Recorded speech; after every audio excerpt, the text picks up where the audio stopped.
केही मानिसहरू आशंका गर्दैछन् कि प्रधानमन्त्रीजीले अब यो नक्सा भूमि फिर्ता गराउन ठोस पहल कदमीका लागि होइन, बरु नक्सा जारी गरेकोमा महिमा मण्डन गराउँदै घरभित्रका आफ्ना अन्य कमजोरी ढाकछोप गर्न प्रयोग गर्नुहुनेछ। तर केही मानिसहरू आशा गर्दैछन् प्रधानमन्त्रीजीले नक्सा जारी गर्ने यो सही ट्याक्टिकल कदमलाई अब भूमि फिर्ता गर्ने दिगो रणनीतिसँग जोड्दै सुझबुझका साथ परिणाममुखी काम गर्नुहुनेछ र यसलाई सबको साथ लिनुहुनेछ। प्रधानमन्त्रीले मलाई जवाब दिनुभयो।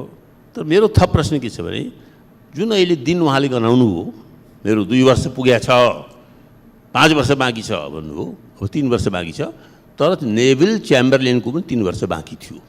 त्यो तिथिमिति उहाँले हेर्नुभएको हुन्छ र उहाँको पार्टी नेभिल च्याम्बरलेनको पार्टी अल्पमतमा गएको थिएन। मैले फेरि सम्झना गराउँछु, तत्कालीन राष्ट्रिय सङ्कटमा उहाँलाई विपक्षले भन्दा पनि उनकै पार्टीका मान्छेले सम्झना गराएका थिए।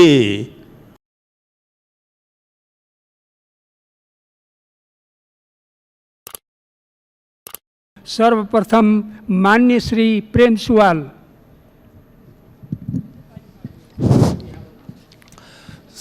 सम्माननीय सभामुख महोदय मार्फत प्रधानमन्त्रीजीसँग जिज्ञासा राख्न चाहन्छु। गोपाल खनाल भन्नेले पुस 6 गतेको गोर्खापत्रमा लिम्पियाधुरा फिर्ता ल्याउने होइन, त्यो नक्सामै राखिएन, लिपुलेखलाई त्रिदेशीय सीमाबिन्दुको रूपमा स्थापित गर्नु हो लेखे। नेपाल सरकारले जेठ 5 गते लिम्पियाधुरा समेत र नेपालको नयाँ नक्सा स्वीकृत गर्यो। अमेरिकी सैन्य गठबन्धनसँग सम्बन्धित एमसिसी सम्झौता पारित नहुँदै खनालले उक्त लेखमा लेखे अमेरिकी सरकार कार्यान्वयनमा निश्चिन्त भए हुन्छ। सरकारभन्दा अगाडि बोल्ने खनालका यो लिखतले के उनलाई गोर्खापत्र संस्थानको सल्लाहकार सम्पादकबाट बर्खास्त गर्नु पर्दैन र? सरकारले स्वीकृत गरेको नक्सा अविलम्ब सार्वजनिक किन गरिएन? के नेपालको नयाँ नक्सा सार्वजनिक नगर्न कसैले दबाब दिएको छ र? स्वीकृत नयाँ नक्सा अनुसार नेपाल भारत सीमा नियन्त्रण गरी कार्यटार कहिले लगाउने हो? सरकारको निशाना छाप र संसदको लोगो नयाँ कहिले पाउने हो? कोभिड-19 को स्रोतबारे विवाद नभएको अमेरिकाको मेरील्यान्ड स्थित फोर्ट डेट्रिक जैविक प्रयोग। मान्य डाक्टर अमरेश कुमार सिंह। सम्मानीय सभामुख महोदय, भर्खरै हाम्रा प्रधानमन्त्रीजीले भन्नुभएको छ कि सबै ठिकठाक छ, तर प्रधानमन्त्रीजीसँग आग्रह छ कि एकचोटि प्रोभिन्स 2 मा गएर त्यहाँ कोरोना प्रभावित र त्यहाँको मजदुरको स्थिति के छ, बोर्डरमा अल्पत्र छ, यता नेपालको प्रहरीले पनि धपाउने, उता इन्डियाको प्रहरीले पनि धपाउने, त्यो नेपाली नागरिक हो, म कुनै इन्डियन नागरिकको कुरा गरेन। त्यस कारणले प्रधानमन्त्रीजी मेरो विनम्र अनुरोध छ कि कम्तीमा 2 नम्बर प्रदेशमा बजेटमा नीति कार्यक्रम पनि आएन, जुन संविधानले ग्यारेन्टी गरेका छ पिछडिएको क्षेत्रलाई विशेष ग्राह्यता दिनेछ। 2 नम्बर प्रोभिन्स र कर्णाली प्रदेश पिछडिएको छ, तर त्यसको कुनै ग्राह्यता दिएको छैन र अहिले पनि त्यो कोरोनाको सबभन्दा मार त्यही 2 नम्बरमा पर्नेवाला छ। त्यस कारणले प्रधानमन्त्रीसँग मेरो विनम्र अनुरोध छ कि मात्र डाटा जुन वरिपरिकोले दिन्छ त्यसमा विश्वास नगरी जमिनी हकीकतले प्रधानमन्त्रीको भ्रमणको लागि नै म आग्रह गर्छु कि एकचोटि गएर त्यहाँहरू के छ, गाउँको स्थिति, जनताको स्थिति के छ। धन्यवाद। मान्य श्री संजय कुमार गौतम।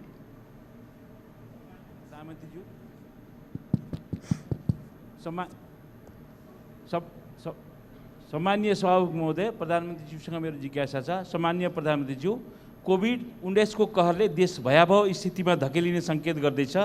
देश र विदेशमा रहेका नेपाली जनता रोग र भोक दुवैको खाडलमा दिनानुदिन धसिँदैछन्। महामारी फैलिँदै छ।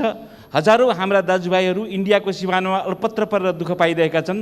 लाखौँ स्वदेश फर्कने व्यग्रतामा छन्। परिस्थिति अकल्पनीय छ। सम्पूर्ण देश अत्तालिएको छ। जनतामा आहाल बेहाल छ।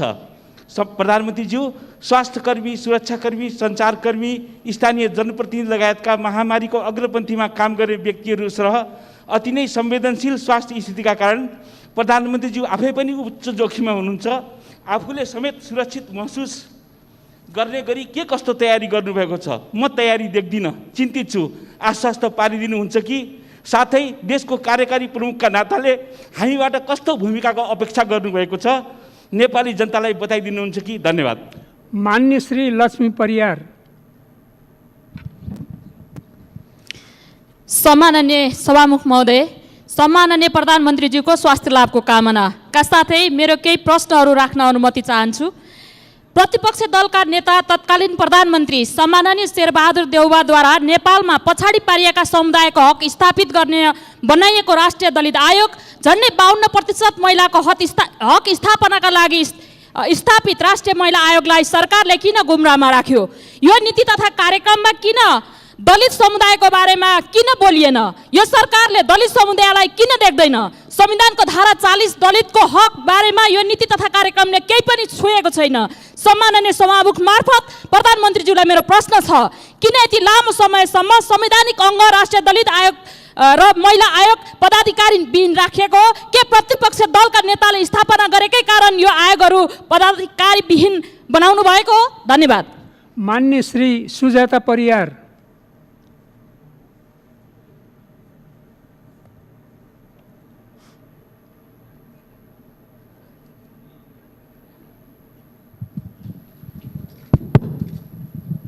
सम्माननीय सभामुख महोदय, प्रधानमन्त्रीज्यूलाई मेरो प्रश्न छ। प्रधानमन्त्रीज्यू चीनबाट विद्यार्थी लिएर आउने तर अन्य देशबाट आफै स्वदेश फर्किन्छु भन्नेहरूलाई किन रोकेको हो? विदेशिएका नागरिकहरूमाथि किन यस्तो गम्भीर विभेद? कति नेपाली विदेशमा अलपत्र छन्, कति नेपालीको विदेशमा मृत्यु भएको छ, कति सङ्क्रमित छन्? यसबारे प्रधानमन्त्रीज्यूलाई के जानकारी छ? उनीहरूलाई स्वदेश आउने व्यवस्था कहिलेसम्म हुन्छ स्पष्ट पारिदिनु हुन आग्रह गर्दछु। धन्यवाद। मान्य श्री रङ्गमती साई।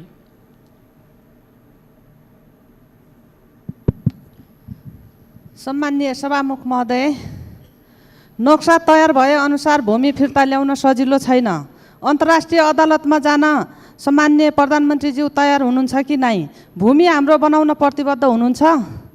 80 दिने विद्यार्थी घरमा बस्दा परीक्षा सम्झिँदा दिमागी असर भइसक्यो। प्री टेस्टबाट पास गराउन सरकारलाई के को क्षति हुनेछ? सीमामा परेका अलपत्र नेपालीको लागि सरकार किन बेखबर छ, किन मौन छ? हुम्ली जनता चर्को गर्मी र मच्छरले लड्दै बाटोमा कष्टकर जीवन बिताइरहेका छन्। नेपालगञ्जमा वरिपरि कोरोनाले घेरिसक्यो। जनता रोएर बसिरहेका छन्। जनताको सरकारले के यो सरकार हुम्ली जनताको सरकार होइन? धन्यवाद। मान्य श्री रामबहादुर बिष्ट। सम्माननीय सभामुख महोदय, सम्माननीय प्रधानमन्त्रीज्यूलाई मेरो एउटा प्रश्न छ। सन् 1950 को सन्धि र सीमा विवादका विषयमा दुवै देश बीचको सहमतिमा प्रबुद्ध समूह इपिजी गठन गरी समस्या हल गर्ने भनिएको इपिजीको प्रतिवेदन भारतीय प्रधानमन्त्रीले बुझ्न नमानेको अवस्थामा नेपालको भूमि आफ्नो नक्सामा पार्ने भारत, नेपालको भूमि आफ्नो नक्सामा पार्ने भारत, नेपालले आफ्नो भूमि आफ्नै नक्सामा पारी प्रकाशित गरिसकेको गरिसकेपछि अब दुवै देशबीच फेस टु फेस कूटनीतिक वार्ता कहिलेसम्म हुन सक्छ स्पष्ट हुन चाहन्छु। धन्यवाद। मान्य श्री ज्ञानेन्द्र बहादुर कार्की। सम्मान्य सभामुख महोदय मार्फत म सम्मान्य प्रधानमन्त्रीजीलाई जिज्ञासा, प्रश्न र स्पष्टता पार्नका लागि विशेष आग्रह गर्न चाहन्छु। कोरोना महामारीबाट चपेटामा परेका कामविहीन मजदुर र गरिब किसान, विपन्न किसानहरूको बारेमा, राहत प्याकेजको बारेमा, उनीहरूको जीवनयापन गर्नका निमित्त सरकारले राहत प्याकेज ल्याउनका निमित्त प्रधानमन्त्रीजीको के सोचाइ छ त्यो स्पष्ट पार्नका निमित्त म आग्रह गर्दछु। त्यस्तै गरेर साना मझौला उद्यमी, पर्यटन व्यवसायी र निजी क्षेत्रको आत्मविश्वास अभिवृद्धि गर्नका निमित्त सरकारको के योजना छ म यो जिज्ञासा राख्न चाहन्छु। धन्यवाद। मान्य श्री मीनबहादुर विश्वकर्मा। सम्मान्य सभामुख महोदयको मार्फत सम्मान्य प्रधानमन्त्रीज्यूसँग केही जिज्ञासा राख्न चाहन्छु।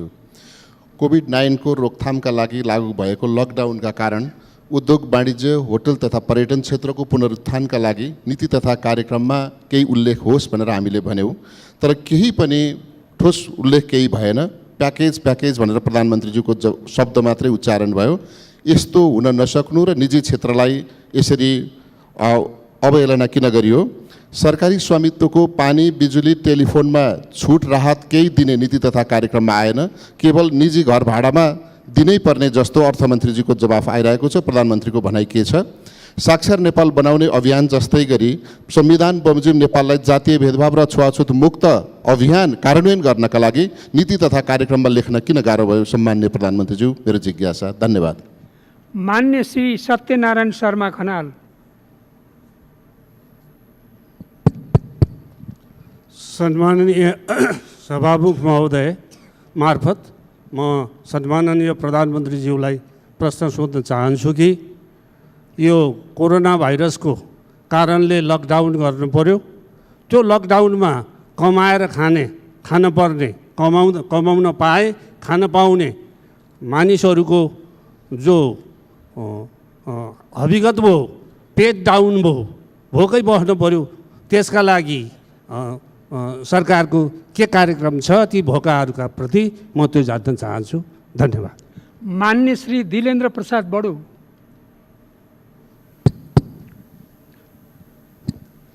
सम्माननीय सभामुख महोदय, संसदीय समितिहरू, सीमाविदहरू, जनस्तर समेतको लगातार दबावपछि ढिलै भए पनि कालापानी, लिम्फियाधुरा, लिफुलेक समेटेर आफ्नो नक्सा प्रकाशन गर्ने कार्य स्वागतयोग्य छ।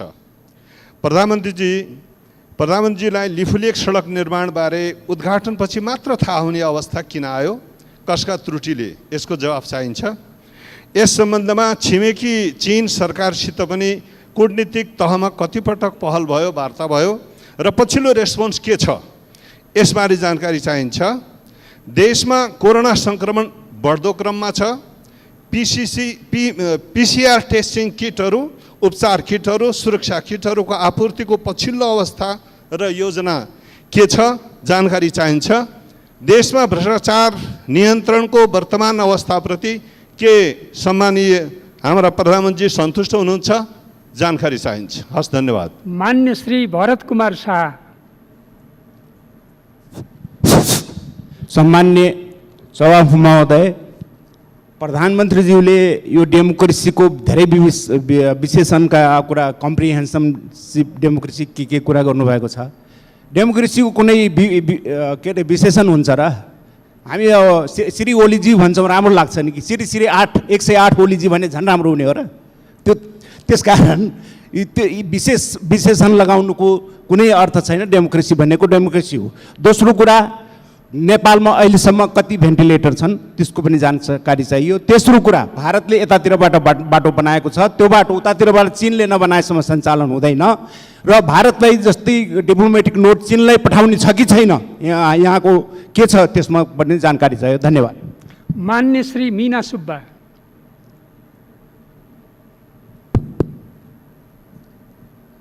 सम्मान्य सभामुख महोदय, सम्मान्य प्रधानमन्त्रीज्यूलाई मेरो एउटै मात्र प्रश्न छ। प्रधानमन्त्रीज्यूको भनाइअनुसार कोही भोकै पर्दैनन्, भोकले मर्दैनन्। विश्वव्यापी कोभिड-19 को बढ्दो सङ्क्रमितको कारण लकडाउन ल्याउने अवस्था रह्यो। लकडाउनका कारण नागरिक भोकैको अवस्थाले बाँच्नुभन्दा मर्नु नै निको भन्दै कैयौँले आत्महत्या गरेका छन्। नीति तथा कार्यक्रममा ठोस राहतको कार्यक्रम आएन। प्रधानमन्त्रीज्यू, यो कुरो पनि प्रधानमन्त्रीज्यूलाई थाहा भएन भन्ने त होइन कि के छ? प्रधानमन्त्रीज्यू, जवाब चाहियो। धन्यवाद। मान्य श्री डीला सङ्ग्रौला। सम्मान्य सभामुख मार्फत प्रधानमन्त्रीजीलाई प्रश्न गर्न चाहन्छु। प्रधानमन्त्रीज्यूले खान नपाएर कोही नेपाली मर्नु पर्दैन भन्दै आउनुभएको छ, तर विदेशमा लाखौँ नेपाली खान नपाएर मर्ने अवस्थामा पुगेका छन्। उनीहरूलाई खान नपाएर मर्न नदिने हो भने तत्काल नेपाल ल्याउनु पर्दछ। त्यसका लागि प्रधानमन्त्रीले कहिले उनीहरूलाई स्वदेशमा ल्याउने तयारी गर्नुभएको छ? मिति चाहियो प्रधानमन्त्रीज्यू। उनीहरूलाई स्वदेशमा ल्याउने भने अगाडि क्वारेन्टाइन बनाउनुपर्छ। अहिलेसम्म उनीहरूको लागि कति क्वारेन्टाइन बन्दैछन्? जवाब चाहन्छु प्रधानमन्त्रीज्यू। धन्यवाद। मान्य श्री पुष्प भूषाल गौतम। सम्मानीय सभामुख महोदय मार्फत सम्मानीय प्रधानमन्त्रीज्यूलाई प्रश्न। प्रधानमन्त्रीजीले भन्नुभयो कोरोनामाथि विजय हासिल गर्नु छ, लाइफ इज फर्स्ट भनेर भन्नुभयो। तर सँगसँगै उहाँले भन्नुभयो नेपालमा भएका क्वारेन्टाइनमा लगभग 70% जनताहरू उच्च गुणस्तर क्वारेन्टाइन छैन भनेर पनि उहाँले स्वीकार गर्नुभयो सभामुख महोदय। अहिले भारतको सिमानाबाट नेपाली दाजुभाइ दिदीबहिनीहरू आउँदै हुनुहुन्छ। WHO को मापदण्ड मानवताको आधारमा त्यहाँ खान बस्न लाउन सरसफाइ एम्बुलेन्सको पूर्ण रूपबाट व्यवस्था हुनुपर्छ, तर त्यो व्यवस्था भएको छैन। त्यसको एउटा उदाहरण बाँकेको एउटा युवाको मृत्यु पनि भइसकेको छ सभामुख महोदय।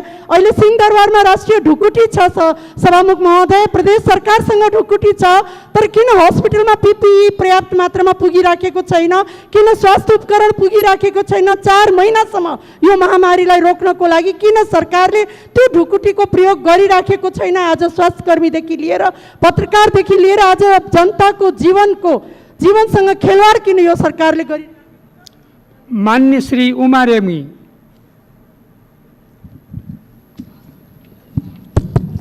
सम्मानीय सभामुख महोदय, भारतीय सेना प्रमुखले दिएको अभिव्यक्तिका बारेमा सरकारको कुनै प्रतिक्रिया आएको छैन। उक्त अभिव्यक्ति र भारतले हाम्रो लिपुलेक मिचेर मानसरोवर जाने बाटो समेत बनाइसकेको सन्दर्भमा प्रधानमन्त्री स्तरीय संवाद भएको छ कि छैन र कहिले हुने योजना छ? सम्मानीय सभामुख महोदय, मेरो अर्को एउटा प्रश्न छ।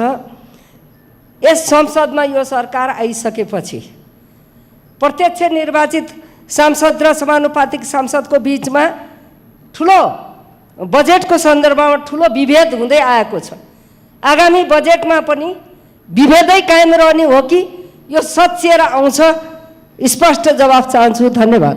मान्य श्री प्रमिला राई। सम्माननीय सभामुख महोदय,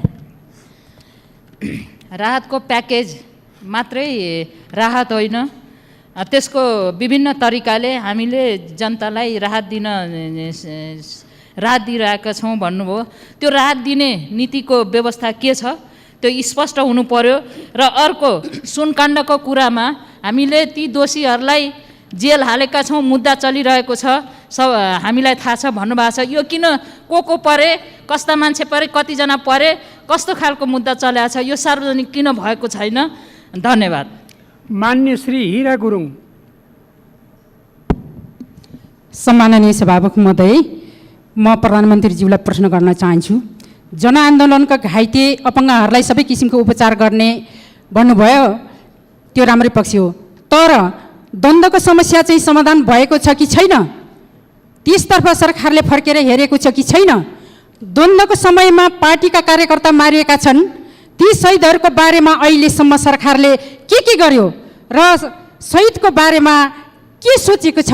म प्रधानमन्त्रीज्यूलाई प्रश्न गर्न चाहन्छु। अर्को, क्वारेन्टाइनमा बसेका गरिब नेपाली जनतासँग शुल्क लिने क्वारेन्टाइन व्यवस्थापन समितिका संयोजकले भनेका कुराहरू सञ्चार माध्यमबाट सुनियो। के सरकार पैसा सङ्कलन गर्न लागेको हो? साथै भारत लगायत अन्य मुलुकबाट कहिलेसम्म नेपाली नागरिकलाई स्वदेश फर्काउने? प्रधानमन्त्रीज्यूलाई म प्रश्न गर्न चाहन्छु। अर्को कुरा, कोरोना भाइरस भनेको त म एउटै किसिमको यो रोग हो भन्ने सोचेँ, तर प्रधानमन्त्रीज्यूले भन्नुभयो यो दुई खालको, एउटा कडा र नरम। मान्य श्री गगन कुमार थापा। सम्मान महोदय, संसदीय समितिहरूले पटक पटक दिएको निर्देशनको पालना गर्दै नयाँ नक्सा जारी गर्ने निर्णय गरी संसद दिनुभएकोमा सरकारलाई धन्यवाद। सभामुख महोदय, केही मानिसहरू आशंका गर्दैछन् कि प्रधानमन्त्रीजीले अब यो नक्सा भूमि फिर्ता गराउन ठोस पहल कदमीका लागि होइन, बरु नक्सा जारी गरेकोमा महिमा मण्डन गराउँदै घरभित्रका आफ्ना अन्य कमजोरी ढाकछोप गर्न प्रयोग गर्नुहुनेछ। तर केही मानिसहरू आशा गर्दैछन् प्रधानमन्त्रीजीले नक्सा जारी गर्ने यो सही ट्याक्टिकल कदमलाई अब भूमि फिर्ता गर्ने दिगो रणनीतिसँग जोड्दै सुझबुझका साथ परिणाममुखी काम गर्नुहुनेछ र यसलाई सबको साथ लिनुहुनेछ। महासङ्कटमा घरभित्र रहेका र घर आउन नपाएका आफ्नो जनता जोगाउने दायित्वबाट पन्छनका लागि यो नक्साको कदाचित पनि दुरुपयोग गर्नुहुने छैन। सम्माननीय सभामुख महोदय मार्फत प्रधानमन्त्रीलाई सोध्न चाहन्छु, जित्ला कि आशंका जित्ला? मान्य श्री पार्वता डीसी चौधरी।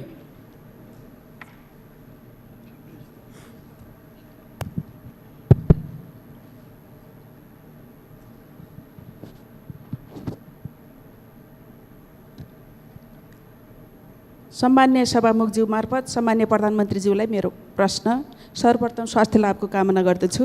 लिम्पियाधुरा, लिपुलेख र कालापानी सहितको नक्सा हिजो सरकारले जारी गरेछ, बधाई छ। अब सरकारले संविधानको अनुसूची 3 संशोधन गर्नको लागि कहिले सदनमा संशोधन प्रस्ताव ल्याउँछ? भारत लगायत अन्य मुलुकबाट आउन चाहने नेपालीहरूलाई यो सरकारले ल्याउँछ कि ल्याउँदैन, ल्याउनु पर्ने हो कि होइन? र PCR टेस्ट 32,000 को मात्र भएको छ, एकदम न्यून हो। यसलाई अझ बृहत रूपमा यसलाई लग्नु पर्दछ। सरकारको योजना के छ? र अन्तमा यो सामान्य प्रधानमन्त्रीज्यूमा जुन एउटा जोस जाँगर र ताकत मैले देख्छु, यो कहाँबाट आउँछ? मेरो आफ्नो व्यक्तिगत जिज्ञासा। धन्यवाद। मान्य श्री दुर्गा पौडेल।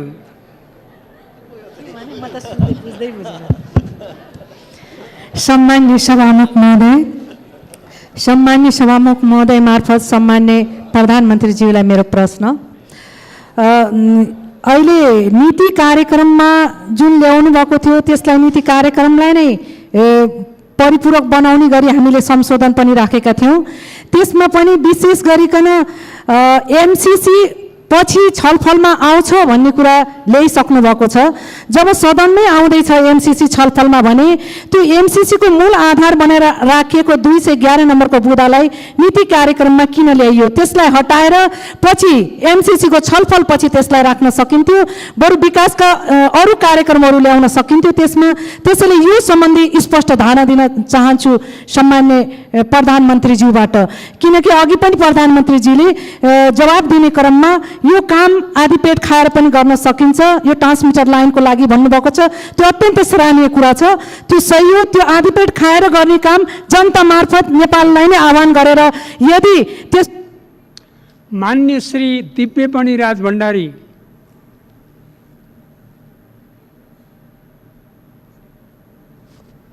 सम्मान्य सभामुख महोदय मार्फत म सम्मान्य प्रधानमन्त्रीज्यूलाई केही जिज्ञासा र क्वेसन राख्न चाहन्छु। सर्वप्रथम यो कोरोना भाइरसको बारेमा गत अधिवेशनमा प्रधानमन्त्रीले दिनुभएको आफ्नो कन्सर्न र यो भयावह हुँदैछ भन्ने जानकारी पनि भएको कुरा हो, म एप्रिसिएट गर्दछु। साथै आजको भाषणमा पनि हामीले गर्नुपर्ने, सरकारले गर्नुपर्ने प्रिभेन्सनको काम गर्नु नसकेको कुरा रियलाइजेसन गर्नुभएको पनि म धन्यवाद दिन चाहन्छु। तसर्थ अब हामीले PCR टेस्टबाट मात्रै गर्नुपर्ने कुरा, यो संसदको हामी सांसदहरूको पनि टेस्ट गर्दा प्रुफ गरिसकेकोमा फेरि जनतालाई आचुटीभर किन गरिराख्यो? अहिले देशमा प्रशस्त PCR छन् र यसरी जुन तरिकाबाट अहिले चाहिँ ट्रिटमेन्टको स्टेजमा जानुपर्ने अवस्था भइसकेको बेलामा ट्रिटमेन्टको निम्ति आवश्यकता पर्ने औषधिहरू अथवा आवश्यकता अझ पर्यो भने विदेशबाट आवश्यकता माननीय श्री प्रदीप गिरी।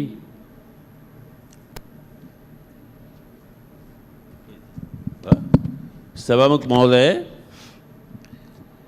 हाम्रो सम्मानीय प्रधानमन्त्रीको हाजिर जवाबी, प्रत्युत्पन्नमती, बाघ विदग्धता विश्व विश्रुत छ।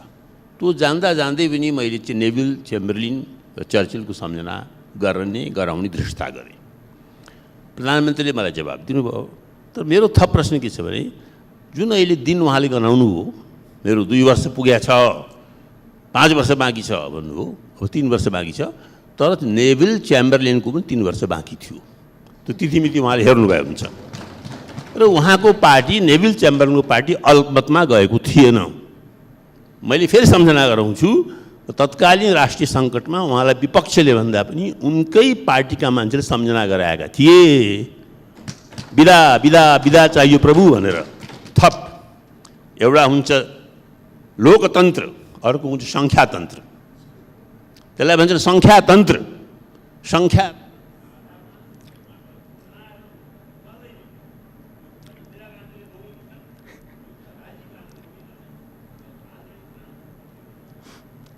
मान्य श्री विमला नेपाली।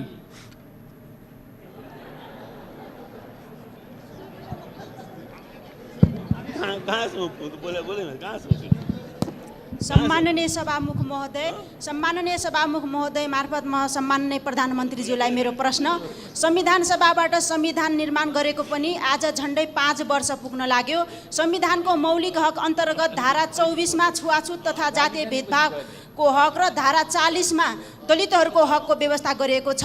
के ती धाराहरू संविधानमा देखाउनका लागि मात्र हो कि सरकारले उक्त धारा कार्यान्वयनका लागि नीति तथा कार्यक्रम पनि बनाउनु पर्छ?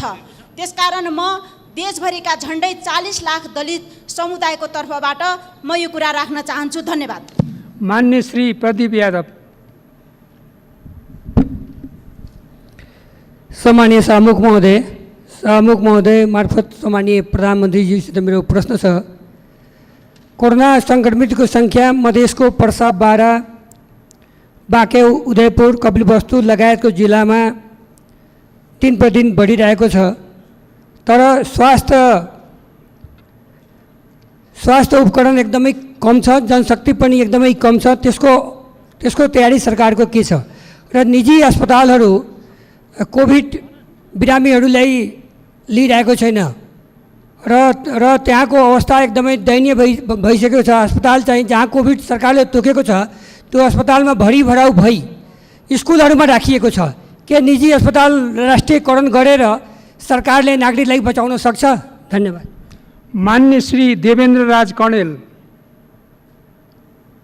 सम्मानीय सभामुख महोदय, एपीजीको रिपोर्ट सारा कूटनीतिक प्रयासपछि पनि आउन सकेन भने महाकालीको विवादित क्षेत्रको नक्सा बन्दैमा के हामीले त्यो नेपालको भूमिलाई कुन आधारमा र के कुन प्रयासबाट हामी त्यसलाई फिर्ता ल्याउन सक्छौँ? मेरो पहिलो प्रश्न। अर्को, आरडीटी यो टेस्ट चाहिने सारा विश्वले त्यसलाई चाहिने विवादित भनेर र त्यसले झन् सङ्क्रमण बनायो भनेर त्यसलाई हटाइराखेको अवस्थामा हामी कहाँ पिसिआर टेस्ट नगरेर आरडीटीलाई नै बढी महत्त्व दिएर त्यसलाई ल्याउनुको अर्थ के हो? मलाई लाग्छ यो अनावश्यक त्यसमा बजेट विनियोजन गरेर र झन् यसलाई भ्रमित गरेर झन् यो कोरोना भाइरसलाई बढावा दिने किसिमले आरडीटी टेस्टलाई बढाइएको छ र यसमा आर्थिक अनियमितता भएको भन्ने हामीलाई शङ्का लागिराखेको छ। त्यसको आरडीटी टेस्टलाई किन रोकिन्न र पिसिआर टेस्टलाई किन महत्त्व दिइन्न भन्ने मेरो प्रश्न छ। मान्य श्री देवेन्द्र राज कणेल।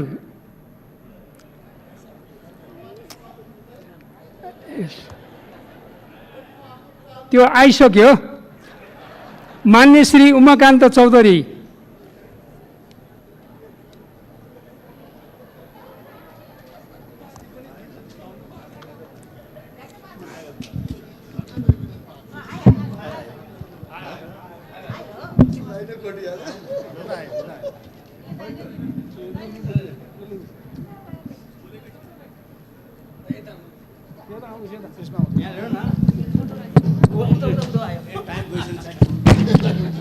सम्मानीय सभामुख महोदयज्यू मार्फत सम्मानीय प्रधानमन्त्रीज्यूलाई नीति तथा कार्यक्रमको 165 नम्बर बुन्दामा निजगढ अन्तर्राष्ट्रिय विमानस्थलको निर्माण कार्य प्रारम्भ गरिनेछ भनिएको छ।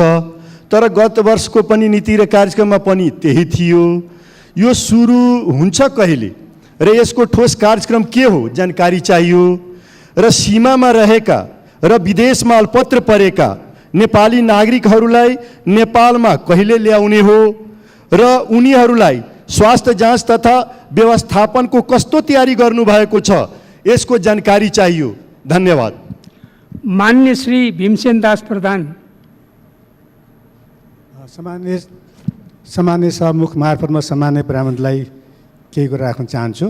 सर्वप्रथम त प्रधानमन्त्रीको इच्छा शक्तिप्रति म हार्दिक बधाई दिन चाहन्छु र हिजै मात्र क्याबिनेट निर्णय गरेको नेपालको नक्सा प्रधानमन्त्रीको हातमा रहिरहने र हाम्रो नेपाल भूमिमा भारतीय सेना मार्चपात गरिरहने हो कि त्यो लाल प्रदर्शनी हुनु कि माओवादीले कब्जा गरेका धेरै जग्गाहरू पनि माओवादीको कार्यक्रमको हातमा छन् तर लाल प्रदेश जमिनदारको हातमा छ। जमिन जग्गा जसको छ उसको हातमा। त्यस नहोस् मेरो कामना छ। धन्यवाद। मान्य श्री महेन्द्र राय यादव।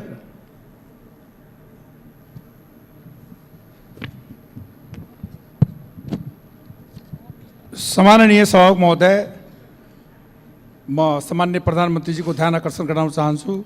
आज सम्मान्य प्रधानमन्त्रीजीले जुन बोल्नुभएको छ संविधान संशोधन गर्छु भनेर मलाई बडा खुसी लागेको छ।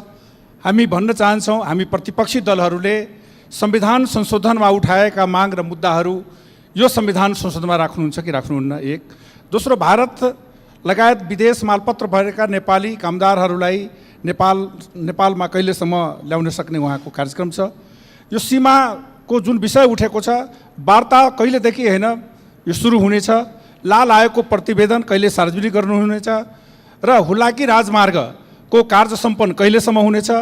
यो चुडे संरक्षणमा कतिवटा ड्याम्प बने, कतिवटा ड्याम्प बनाउन बाँकी छ? र सुनकोशी मरेन ड्याम जुन छ त्यो कहिलेसम्म होइन सम्पन्न हुनेछ? यो नागरिकता विधेयक प्रगतिशील सरकारले नागरिकता विधेयक कहाँ समितिबाट हरायो कि सरकारको नोटिसमा छ कि छैन? त्यसकारण यी सबै सवालहरू राख्दै कोरोना नियन्त्रणको लागि मान्य श्री टेकबहादुर बस्नेत। सम्माननीय सभामुख महोदय, सम्माननीय प्रधानमन्त्रीजीलाई प्रस्तुत नीति तथा कार्यक्रम मुद्दा नम्बर 262 शान्ति प्रक्रियाका सङ्क्रमणकालीन न्याय सम्बन्धी बाँकी कार्य सम्पन्न गरिनेछ भन्ने कुरा स्वागतयोग्य छ। तर जनआन्दोलन र द्वन्द्वकाल भनेको के हो? जनआन्दोलन र जनयुद्धकाल भन्न किन नसकिएको हो?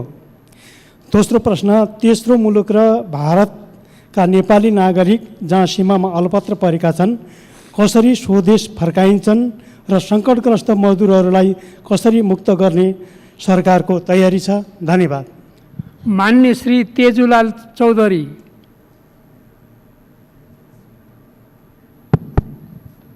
सम्मानीय सभामुख महोदय, म प्रधानमन्त्रीज्यूलाई मेरो प्रश्न तराई मधेस अथवा 2 नम्बर प्रदेशलाई विकासको दृष्टिकोणमा धेरै नै पछाडि छ। यसपालिको बजेटमा विशेष प्रदेशको रूपमा आउँछ कि आउँदैन? क्वारेन्टाइनमा अहिलेसम्म तराई र मधेसमा WHO को मापदण्ड अनुसार कुनै पनि क्वारेन्टाइन छैन र एउटा कोठामा 10 जना 20 जना 25 जना राखेको छ। त्यसको व्यवस्थापन गर्न सक्नुहुन्छ कि हुन्न? र जहिले पनि एउटा कुराहरू आइराखेको छ, औचित्य र आवश्यकताको अनुसार कुनै कामहरू हुन्छ। त्यसकारणले तराई मधेसमा संविधान घोषणा हुँदाखेरि 50% मान्छेले कालो दिवस मनायो। अहिले आउनेमा संविधान संशोधन हुन्छ कि हुँदैन? धन्यवाद। मान्य श्री महेन्द्र कुमारी लिम्बू। सम्माननीय सभामुख महोदय र सम्माननीय प्रधानमन्त्रीज्यू, कै क्षेत्र मेरो क्षेत्र उहाँकै क्षेत्र एउटै र म आज सभामुख महोदयको सामुन्ने आदरणीय सम्माननीय प्रधानमन्त्रीज्यूलाई म अपिल गर्न चाहन्छु, किनभने म भर्खरै क्षेत्र प्रधानमन्त्रीको ज्यूको क्षेत्र र मेरो क्षेत्र एउटै हो। म क्षेत्र भ्रमण गरेर भर्खरै 25 गते यो सदनमा आइपुगेको छु र मैले जानकारी पनि गराउनु छ आफ्नो क्षेत्रको। त्यसैले गर्दा आज मेरो अलिकति छुट्टै प्रधानमन्त्रीज्यूलाई मेरो अनुरोध, किनभने क्षेत्र सिमाना भारतसँग सिमाना परेको गौरीगञ्जमा पटक पटक पारी भारतबाट आएर प्रहरीहरूमाथि हस्तक्षेप गर्यो, तर त्यो कुनै प्रधानमन्त्रीज्यूको कुनै न सरकारको कुनै पनि त्यहाँ केही भएको छैन। त्यसैले गर्दा प्रधानमन्त्रीज्यूले यहाँ कति मिठो उखान टुखान गरे जस्तो हुँदैन बालबाली। मान्य श्री राजेन्द्र कुमार केसी।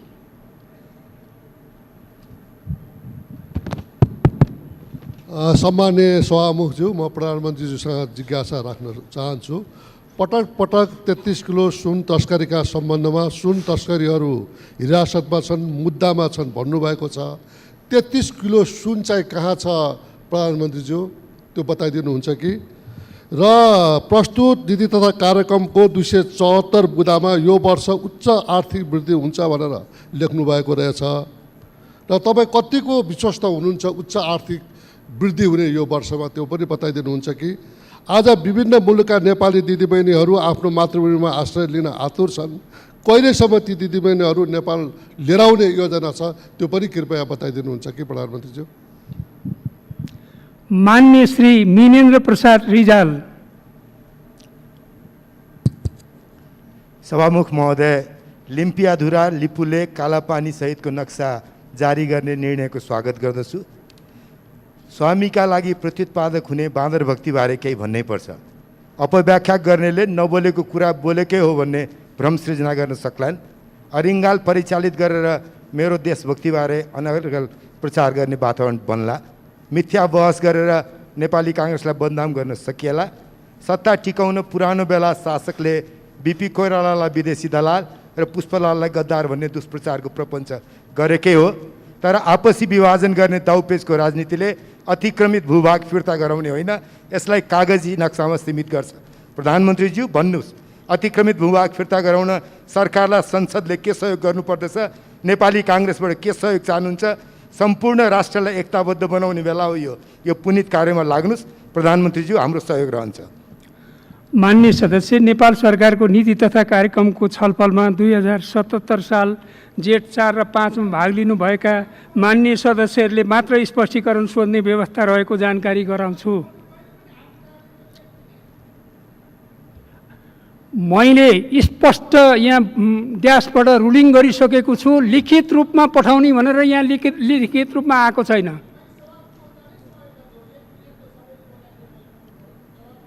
ल राख्नुहोस्। सभामुख महोदय मार्फत सम्माननीय प्रधानमन्त्री समक्ष नेपाली जनताको तर्फबाट हार्दिक अभिनन्दन गर्न चाहन्छु। सभामुख महोदय, सम्माननीय प्रधानमन्त्री केपी शर्मा ओलीजीको नेतृत्वमा भूकम्पलाई टारियो, नाकाबन्दीलाई टारियो, कोरोनासँग जुझ्दै जित्ने अभियानमा लाग्दैछौँ। पार्टीभित्रको आन्तरिक करेन्टलाई पनि डिफ्युज गरियो र भारतका सेनाले नेपालको राष्ट्रियताको सवालमा बोलिरहँदा वर्तमान सरकारका बहादुर वीर एवं नेपाल आमाका सही सपूत वर्तमान सरकारका प्रधानमन्त्री केपी शर्मा ओलीजीले केही पनि नबोलिकन आफ्नो देशको नक्सालाई सार्वजनिक गर्नुभयो। यही नै हो जवाब सभामुख महोदय। त्यसैले पूरक प्रश्न धेरै सुनियो। सम्माननीय प्रधानमन्त्रीज्यू, good question good answer, bad question no answer, बाकी आपका मर्जी। मान्य सदस्यहरू, अब सम्माननीय प्रधानमन्त्री श्री केपी शर्मा ओलीलाई उक्त स्पष्टीकरणको क्रममा उठेका प्रश्नहरूको सम्बन्धमा स्पष्ट गर्न अनुमति दिन्छु। सम्माननीय सभामुख महोदय,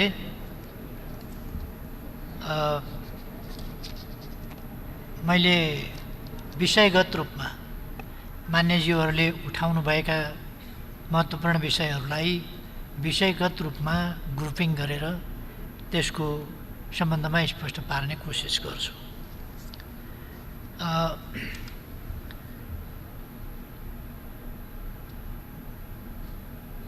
अहिले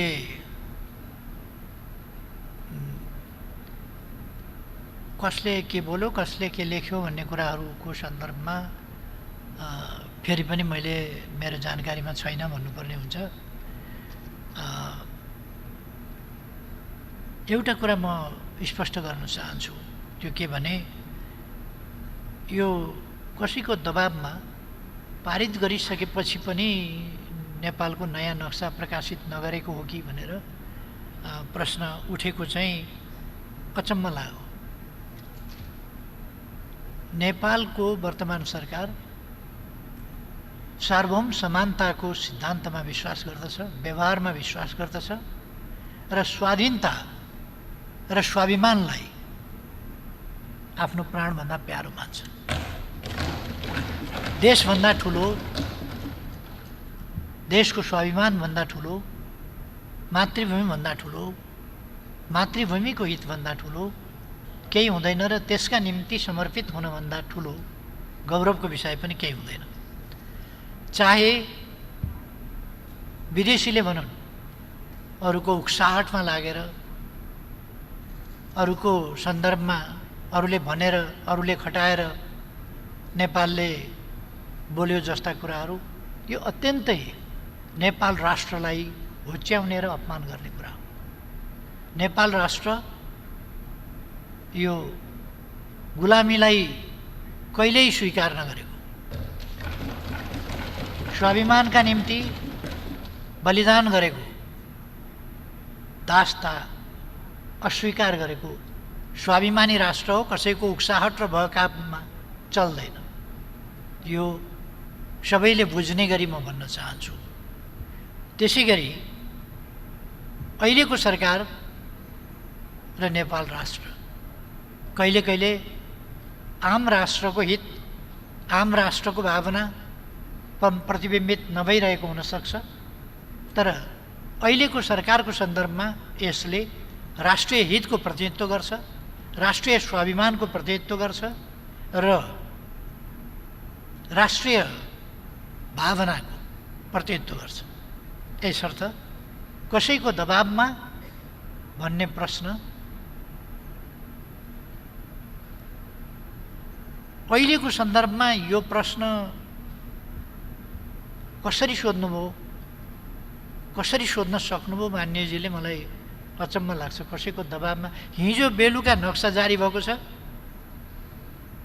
पहिले नै त्यो नक्सा अन्तिम रूपमा जारी नभइकन छाप्ने र वितरण गर्ने कुरा हुँदैन।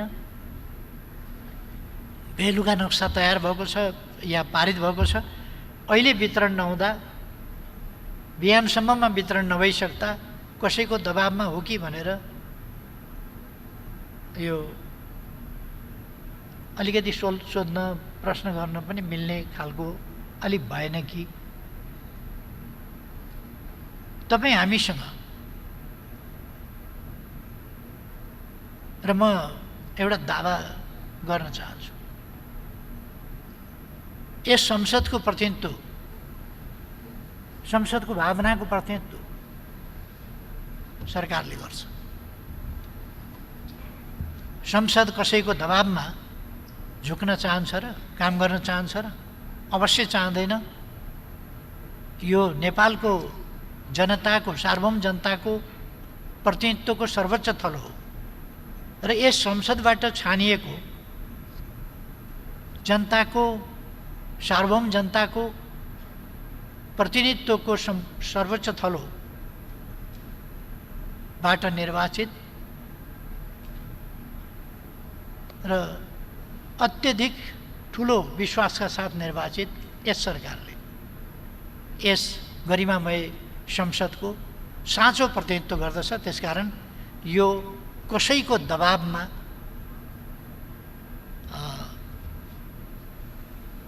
कुनै कदम चाल्ने वा नचाल्ने, कुनै काम गर्ने वा नगर्ने गर्दैन भन्ने कुरा म मान्यज्यूहरूमा निवेदन गर्न चाहन्छु।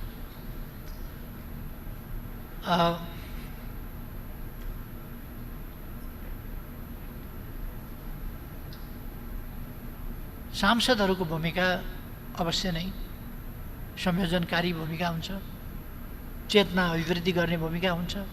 जनताले आफ्ना प्रतिनिधि मार्फत यो कोरोनाबाट जोगिने, उम्किने बाटो के हो त्यसको पनि जानकारी लिन चाहन्छ र सँगसँगै यस सम्बन्धमा नेतृत्व पनि गरेको हेर्न चाहन्छ। त्यसकारण अनुगमनकारी भूमिका, स्थानीय जनप्रतिनिधि जो फिल्डमा खटेका छन्, अथवा प्रशासन, अथवा प्रहरी, अथवा स्वास्थ्यकर्मी, चिकित्सक लगायत र आम जनताले पनि प्रभावकारी र सकारात्मक भूमिकाको मान्य सांसद हरेकबाट अपेक्षा गरेका हुन्छन्। यो स्पष्टै छ भन्ने मलाई लाग्छ। म सबै मान्यजीहरूलाई यो कामको नेतृत्व सरकारले गर्ने हो, यसको म्यानेजमेन्ट, यसको तयारी, यसको अगुवाई यो सरकारले गर्ने हो। सरकारका यी प्रयासहरूमा मान्यज्यूहरूको जुन सहयोग प्राप्त भएको छ त्यसका निम्ति म हार्दिक धन्यवाद भन्न चाहन्छु। जति बेला कोरोना सुरु भयो, यो धेरै समय भएको छैन, 4-5 महिनाको कुरा हो। यी 4-5 महिनाभित्र बिल्कुल तयारी नभएको अवस्थामा, नसोचेको अवस्थामा, अकल्पनीय ढङ्गले अप्रत्याशित उपस्थिति यस कोरोनाले जनायो र एकैचोटि आक्रमण सुरु गर्यो र तीव्र बनायो। यस आक्रमणलाई पराजित गर्न हामीले यो महामारी सुरु भएपछि देखा परेपछि अनि तयारी गर्नु पर्यो हामीले। त्यसकारण हाम्रा तयारीहरू पर्याप्त छन् भन्ने होइन, हामी बिल्कुल पर्याप्त तयारीका साथ तयारी हालतमा थियौँ, तयारी हालतमा हामीले यसको सामना गऱ्यौँ भन्ने अवस्था पनि होइन। हामी तयारी अवस्थामै थिएनौँ। हामीले कल्पना पनि गरेका थिएनौँ कि कोरोना भाइरस आउँछ र विश्व अर्थतन्त्रलाई ध्वस्त बनाउँछ, विश्व मानव जातिलाई अस्तित्वमै चुनौती खडा गर्ने गरी एउटा भयावह स्थितिको सिर्जना गर्छ र यसले आर्थिक अवस्था, सामाजिक अवस्था, दैनिकी लगायत मानसिक अवस्थामा समेत मानिसहरूलाई प्रभावित गर्न सक्छ र ज्यानै तलमाथि हुने स्थिति र यति छोटो अवधिमा लगभग 3 लाखको ज्यान जाने स्थिति, यो यस अवस्थामा पुर्याउँछ भन्ने कल्पना गरिएको थिएन, तयारी पनि थिएन। पहिलो टेस्ट हामीले हङकङ पठाएर गरेका थियौँ। मान्यजीहरूलाई त्यो सम्झना होला। पहिलो टेस्ट हङकङ पठाएर गरेका थियौँ र त्यसपछि नै हामीले सुरु गऱ्यौँ। केही दिनभित्रै हवाई उडानहरू बन्द छन्, उत्पादन ठप्प छ र प्राय दुनियाँमै स्वास्थ्य सम्बन्धी उपकरणहरूको निर्यातक, उत्पादक र निर्यातक, मुख्य उत्पादक र मुख्य निर्यातक चाइना। चाइनाबाटै सुरु भएर चाइनामा नै फैलिएर महामारीको रूप लिएपछि चाइनामै उत्पादन बन्द भयो। केही समय त्यो चाइनामै उत्पादन बन्द भएपछि स्वाभाविक रूपमा त्यसको वितरणमा पनि समस्या भयो। अर्को, यो भयावह स्थितिको परिकल्पना नगरिएको अवस्थामा जुन आइलाग्यो त्यसले गर्दा चीनमै पनि यत्रो उत्पादन त थिएन पहिले। यो जब देखा पर्यो त्यसपछि नै उत्पादन सुरु भयो। अरू देशहरूले पनि त्यति नै किट्स, त्यति नै भेन्टिलेटर, त्यति नै अरू प्रकारका तयारीहरू गरेका थिएनन्। त्यतिकै आइसोलेसन, त्यतिकै क्वारेन्टाइनको व्यवस्था विश्वमा कहीँ पनि तयारी गरिएको थिएन। हामी पनि त्यस्तै अवस्थामा थियौँ। यो अनौठो कुरा भएन। त्यसपछि हामीले तयारी सुरु गऱ्यौँ, तीव्र ढङ्गले तयारी सुरु गऱ्यौँ। एउटा मैले स्पष्ट पार्नुपर्दछ, कतिपय सञ्चार माध्यमहरूमा कता कता ओम्नी भन्ने नामको कुनै कम्पनी वा संस्था आदिको कुरो लिएर पनि र यतिसम्म भन्न पनि अप्ठ्यारो नमान्ने, यतिसम्म पनि भनिने अवस्था मैले देखेँ कि यो बालुवाटारसँग सम्बन्धित छ। ओम्नी भनेको मैले सुनेको पनि थिएन, कसको के हो थाहा पनि थिएन। र व्यापार बिजनेसका कारोबार मेरो विषय होइन, मेरो विषय राजनीति हो। म व्यापार बिजनेस आदिमा रुचि पनि राख्दिनँ र त्यसमा डिल पनि गर्दिनँ र त्यससँग मेरो सरोकार पनि हुँदैन। अर्को कुरा, अहिले विशेष अवस्थामा मन्त्रालयको डाइरेक्टर जेनरल, सम्बन्धित विभागको डाइरेक्टर जेनरलले खरिद प्रक्रिया छोटो माध्यमबाट अगाडि बढाउन सक्छ र उसले आफूभन्दा एक तह माथिको अफिसरलाई जानकारी गराउँछ। अहिलेको कानुनी व्यवस्था त्यो हो। त्यसकारण स्वास्थ्य विभागको डाइरेक्टरले आफूले गर्ने काम हो त्यो र कुन प्रक्रिया कसरी गरियो त्यस सम्बन्धमा म स्पष्ट गर्न चाहन्छु। यदि कसैले कुनै 1 रुपियाँ पनि तलमाथि गरेको छ भने, 1 रुपियाँ पनि भ्रष्टाचार गरेको छ भने, अनियमितता गरेको छ भने त्यस सम्बन्धमा छानबिन हुन्छ, कारबाही हुन्छ। कोही पनि कारबाहीबाट उम्किन सक्दैन।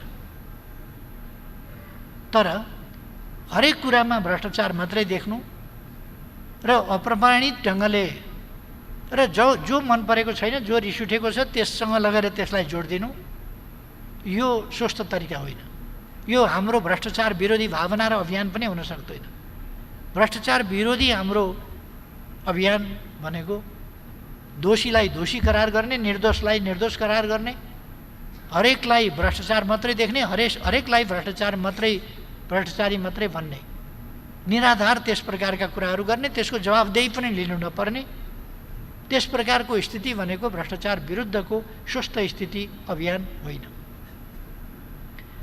हामी कसैले पनि भ्रष्टाचार गर्छ भने छोड्दैनौँ, त्यो छानबिनको विषय हो।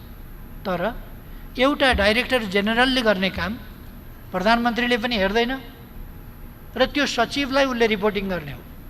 यो सामान्य अवस्थाको प्रोक्युरमेन्ट या खरिद प्रक्रिया होइन, विशेष अवस्थाको खरिद प्रक्रिया हो।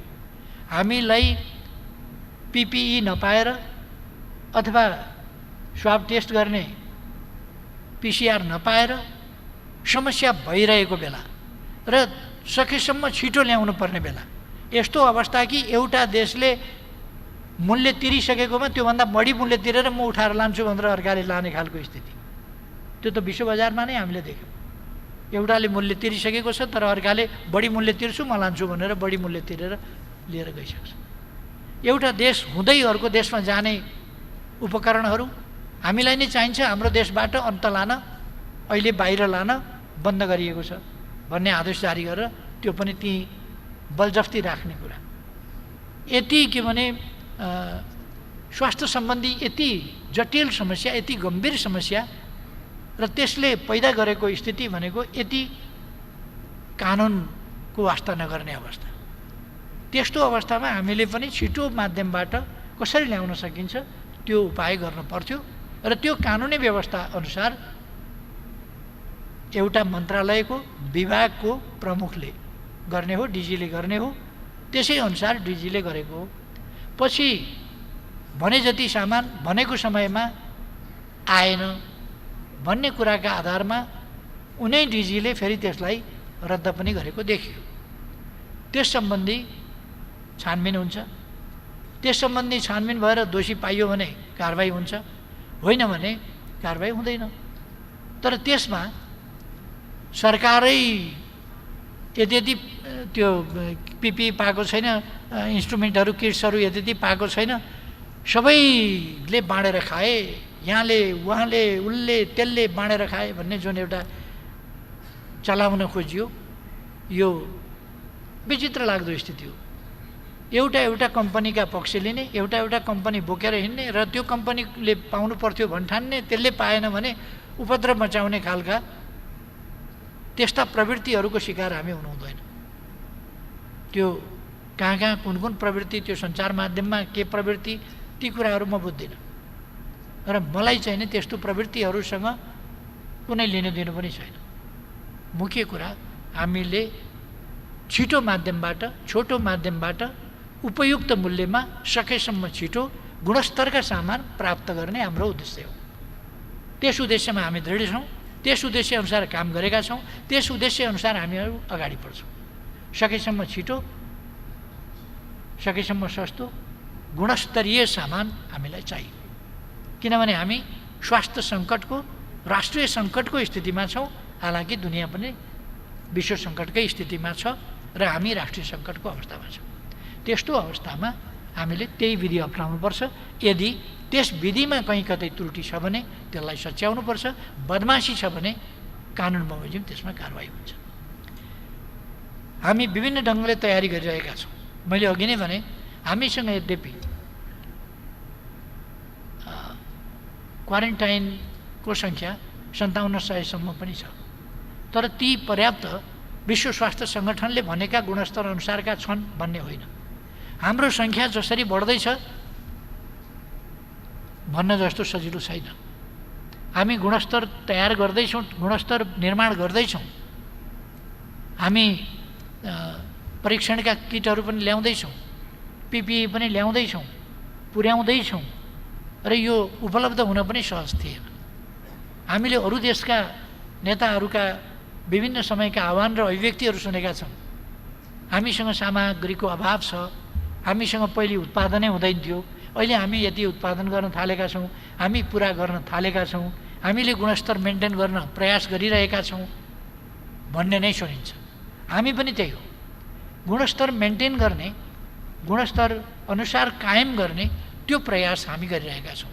तर त्यो प्रयास सबै ठाउँमा भइसक्यो भन्ने कुरा छैन, किन हामीसँग धेरै चिजका लिमिटेसन छ र म मान्यजीहरूलाई बताउन चाहन्छु, अवगत गराउन चाहन्छु। त्यसअनुसार WHO ले तोकेको मापदण्ड अनुसारको गुणस्तर क्वारेन्टाइनमा, परीक्षणमा, सबै चिजमा हामी गर्छौँ। हामी हाम्रो देशको स्थिति अनुसारको कामहरू गरिरहेका छौँ।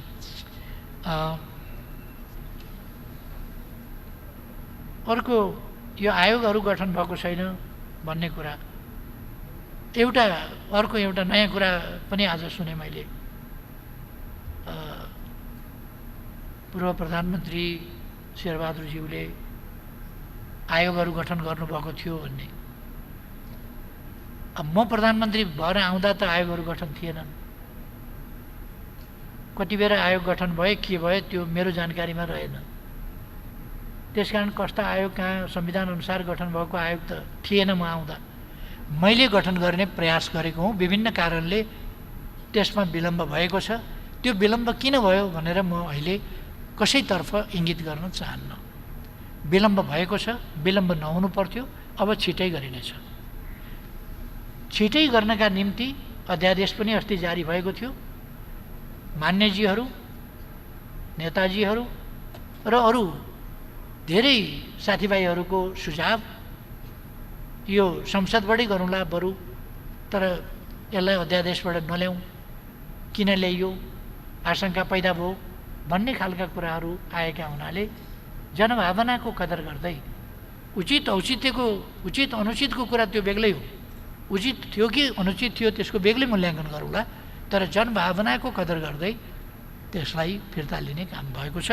र मौजुदा कानुनबाटै हामी समझदारी साथ दलित, महिला लगायतका आयोगहरू निर्माण गर्ने र त्यस सम्बन्धमा हाम्रो संविधानले, संवैधानिक हिसाबले र हाम्रा कानुनहरूले कानुनी हिसाबले भेदभावलाई, छुवाछुतलाई, भेदभावलाई, त्यस्ता कुराहरूलाई दण्डनीय मानेको छ र हामीले दण्डका प्रावधान र अभ्यास पनि थालिसकेका छौँ। त्यसकारण अब नेपाल छुवाछुत युक्त हुन सक्दैन, नेपाल छुवाछुत मुक्त छ र नेपालमा छुवाछुत जस्ता कुराहरूलाई दण्डनीय बनाइएको छ।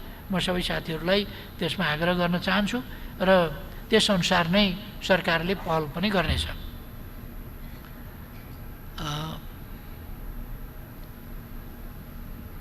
एउटा नेपालीहरू, विदेशमा भएका नेपालीहरू किन नल्याएको भन्ने कुरा, हाम्रो देश एउटा श्रम शक्ति निर्यात गर्ने जस्तो अवस्थामा रहेको छ। हामीले श्रम सम्झौता गरेका छौँ धेरै देशहरूसँग, कहीँ श्रम सम्झौतै नभएका ठाउँमा पनि श्रमिकहरू गएका छन्, हाम्रा युवाहरू गएका छन्। के कारणले जानु पर्यो, किन जानु पर्यो त्यो बेग्लै कुरा हो।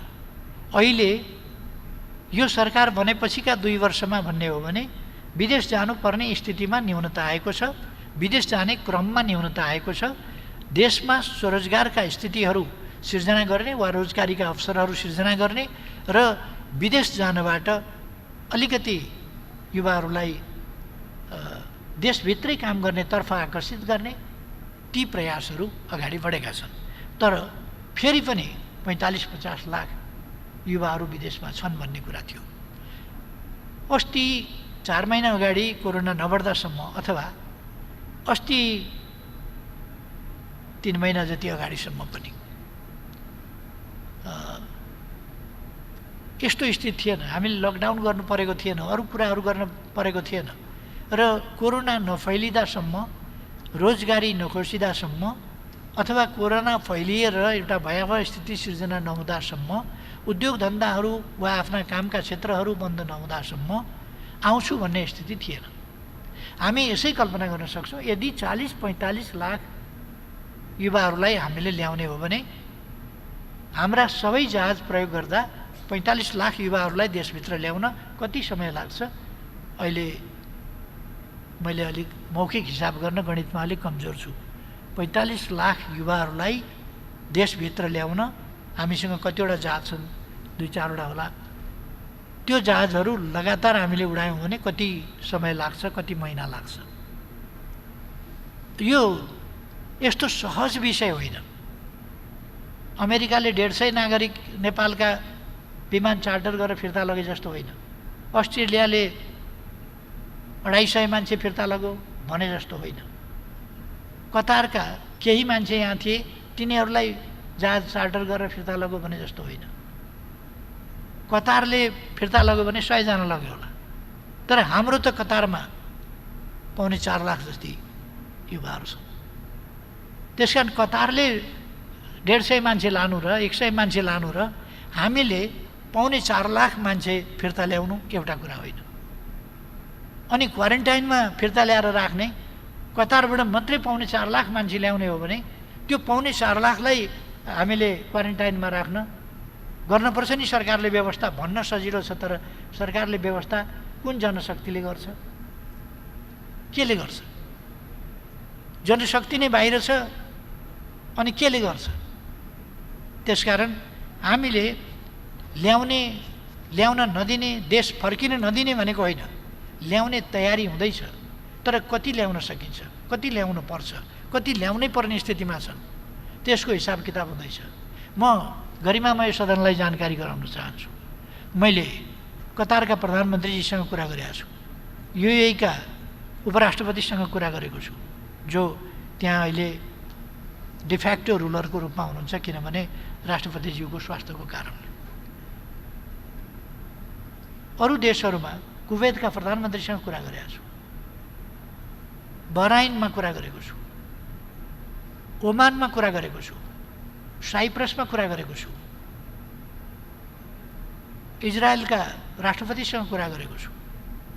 र हाम्रो नागरिकहरू तपाईँहरूको देशको आर्थिक उन्नति, विकास, निर्माण आदिको लागि आउनु भएको र तपाईँहरूले अप्ठ्यारो पर्ने बित्तिकै तुरुन्त लखेट्ने खालको काम गर्नु हुँदैन। र कुवेतमा कति गैरकानुनी ढङ्गले बसिरहेका 3500 मानिसहरूले अहिले त्यो कुराकानी पछि उहाँहरूले दण्ड नगर्ने, रजिस्टर गर्न दिने र इलिगललाई लिगल स्ट्याटसतिर आउन दिने, कमसेकम दण्डनीय नबनाउने र यो कोरोनाको स्थिति सिद्धिएपछि अनि कूटनीतिक तवरबाट उनीहरू त्यहीँ काम गर्न चाहन्छन् या फर्किन चाहन्छन् भन्ने कुरा गर्ने। यी सबै देशहरूसँग कुरा हुँदा या साउदी अरबियासँग हाम्रो परराष्ट्र मन्त्रीजीले कुरा गर्नुहुँदा हामी तपाईँहरूका नागरिकहरूलाई आफ्नै नागरिक सरह खाने बस्ने प्रबन्ध गर्नेछौँ, बिमारी हुँदा उपचार गर्नेछौँ। त्यसकारण तपाईँहरूले चिन्ता गर्नु पर्दैन, चिन्ता लिनु पर्दैन भन्ने कुराहरू उहाँहरूले आश्वस्त पार्नुभएको छ। त्यहाँका उपराष्ट्रपतिले, राष्ट्रपतिले, प्रधानमन्त्रीले भनेका कुराहरू त्यो त्यत्तिकै कुराहरू होइन। र हामी त्यहाँको एम्बेसीसँग कन्ट्याक्टमा छौँ र कति बेर कसरी कति मान्छे हामीले उद्धार गर्नुपर्छ, त्यहाँबाट कति मान्छे ल्याउनुपर्छ, कसरी ल्याउने हो। र मान्छे ल्याउने सेन्टिमेन्टमा हामी वारवारी मान्छे ल्याएर क्वारेन्टाइनमा पनि राख्न नसक्ने, केही पनि गर्न नसक्ने र कोरोना मात्रै फैलाउने अनि देशै सोतर बनाउने, त्यस प्रकारको भद्रगोल सिर्जना गर्ने मनस्थितिमा छैनौँ। हाम्रो भनाइ हो देशको नागरिकहरूको भित्र भएकाको पनि सुरक्षा हुनु पर्यो, बाहिर हुनेका समस्या पनि समाधान गर्नु पर्यो, आउन चाहने जेन्युन समस्याहरू भएका समस्याहरूलाई सम्बोधन पनि गर्नु पर्यो। त्यसकारण सरकार जेन्युन समस्याहरू विदेशमा रहेका नागरिकहरूका सम्बोधन गर्नेदेखि लिएर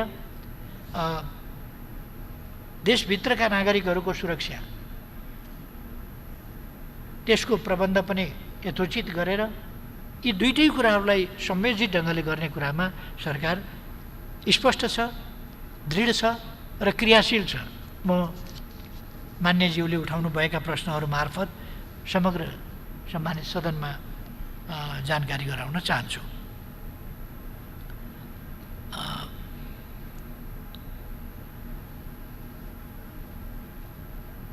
एकजना मान्यजीले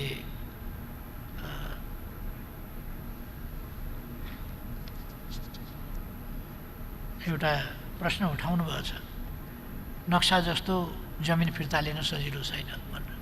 नक्सा जस्तै फिर्ता लिन सजिलो भएको भए त हिजो बेलुकै फिर्ता आइसक्थ्यो। अवश्य छैन नक्सा बनाउनु जस्तै सजिलो, तर नक्साले हाम्रो एउटा दृढतालाई प्रतिबिम्बित गर्छ। हामी जमिन फिर्ता लिनेवाला छौँ, फिर्ता लिएर छोड्नेवाला छौँ, किनभने यो हाम्रो भूभाग हो। सजिलो छ भनेको होइन। हामीलाई थाहा छ भारतको भूगोल, भारतको जनसङ्ख्या, भारतको अवस्था र हाम्रो अवस्थाको भिन्नता, तर यी भिन्नताहरू न्याय निरूपणमा प्रतिबिम्बित हुनु हुँदैन, सत्य स्थापनामा प्रतिबिम्बित हुनु हुँदैन। सत्य सत्य हो, आकार प्रकार हैसियत हेरेर न्याय निरूपण र सत्य स्थापना हुँदैन पनि, स्वीकार्न सकिँदैन पनि। त्यसकारण हामी यो अलिकति कठिन काम होला, तर यो कठिन काम भए पनि हामी गर्छौँ। हामी यस मामलामा दृढ छौँ भन्ने कुरा फेरि म स्पष्ट गर्न चाहन्छु।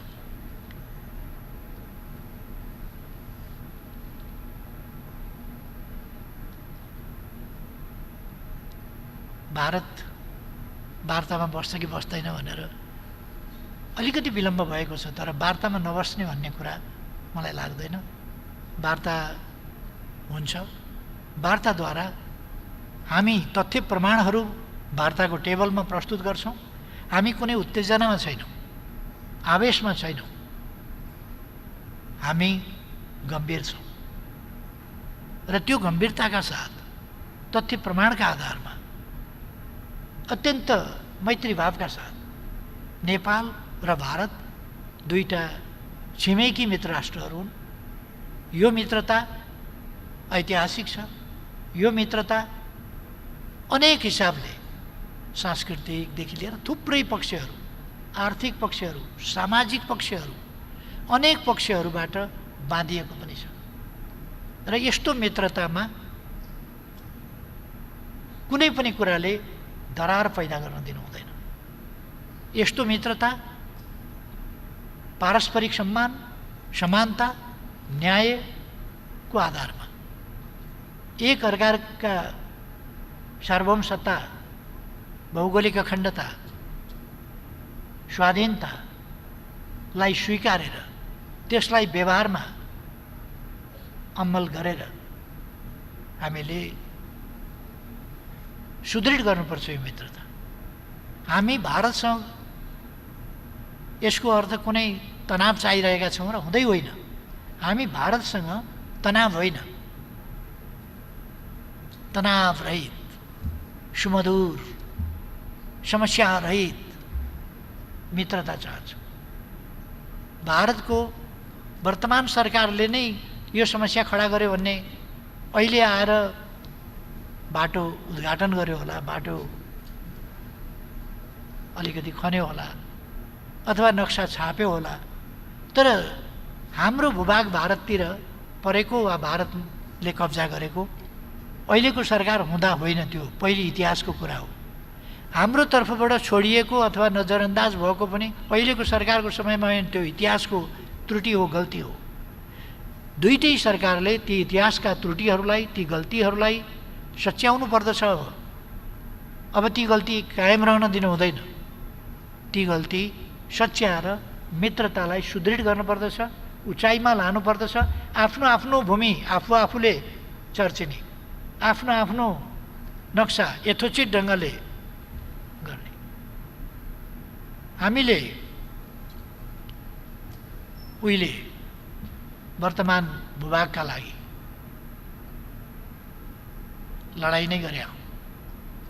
सुगौली सन्धि भनेको लडाइँको र त्यसमा पनि हामी अलिकति लडाइँ लड्न हाम्रो सामर्थ्यले अलिक अप्ठ्यारो भएर हामीले कतिपय भूभाग गुमाएर सम्झौता गरेर अहिलेको भूभागमा हामी सीमित भएका हौँ। त्यति बेला लडाइँको बेला गरिएको सम्झौता आज लडाइँ नभएका बेला, सुमधुर मैत्री सम्बन्ध कायम भएका बेला, यस्तो बेलामा लडाइँका बेला स्वीकारिएको सिमाना शान्तिपूर्ण मित्रताका बेला थिचोमिचो गरिनु, अतिक्रमण गरिनु कदापि वाञ्छनीय हुन सक्दैन, कदापि ग्रहणीय हुन सक्दैन, त्यो स्वीकार्य हुन सक्दैन। त्यसकारण हामी भारतसँगको मित्रतालाई सुदृढ बनाउनका लागि, पारस्परिक मित्रतालाई अझ उचाइमा लानका लागि 21औं शताब्दी सुहाउँदो सार्वभौम समानताका आधारमा, पारस्परिक न्याय र सम्मानका आधारमा, लाभका आधारमा हामी यसलाई विकसित गरेर लिएर जान चाहन्छौँ। अहिलेको सीमा विवाद हामीले टुङ्ग्याइहालौँ, अब वार्ताद्वारा यसलाई टुङ्ग्याउँ, तथ्यका आधारमा टुङ्ग्याउँ भनेको दुश्मनी होइन, वैरभाव होइन, मित्रभाव हो। हामी भारतसँग पूर्ण मित्रभावका साथ यो प्रस्ताव गरिरहेका छौँ। कृपया हाम्रो भूमि फिर्ता गर्नुहोस्। वास्तविक मित्रता, मनदेखिको मित्रता। अब अहिले मित्र भन्दाखेरि पनि कस्तो हुन्छ भने हाम्रो जमिन खोस्या छ, थिचिया छ, मिचिया छ जस्तो खालको, त्यस्तो पर्ने खालको भावका साथ होइन, एकदम दिल खोलेर मित्रता गर्न सक्ने परिस्थिति निर्माण गरिहालौँ भन्ने हाम्रो प्रस्ताव हो। त्यसकारण यसमा धेरै सजिलो होइन, तर यो असजिलो विषय पनि होइन। सत्यमेव जयते, हामीले भन्ने त्यही हो।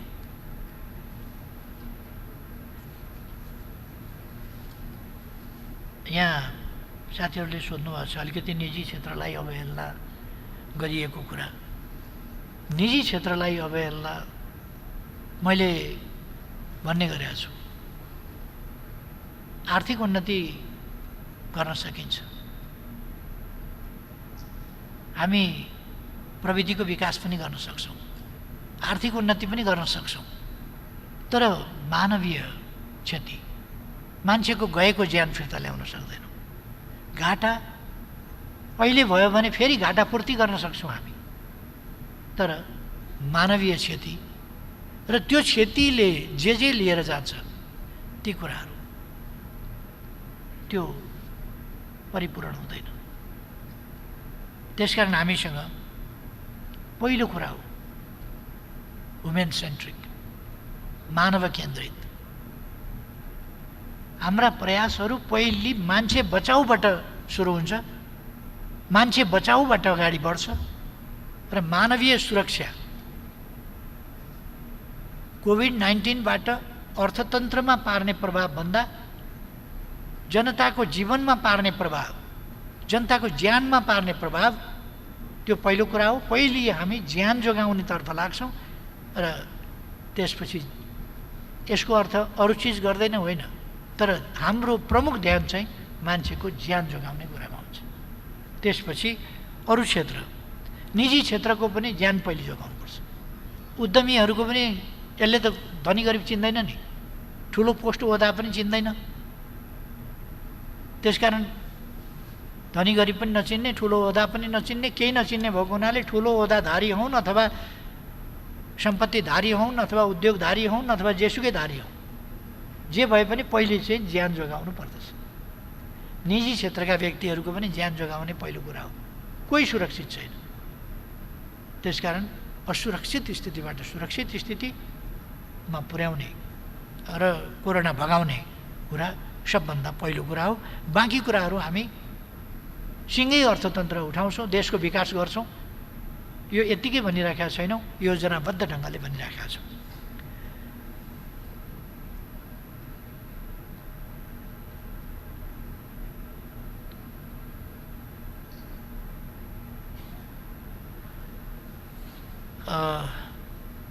यो जाँच किटमा पनि भ्रष्टाचारको स्थितिको आशंका भन्नु, यो आशंकाको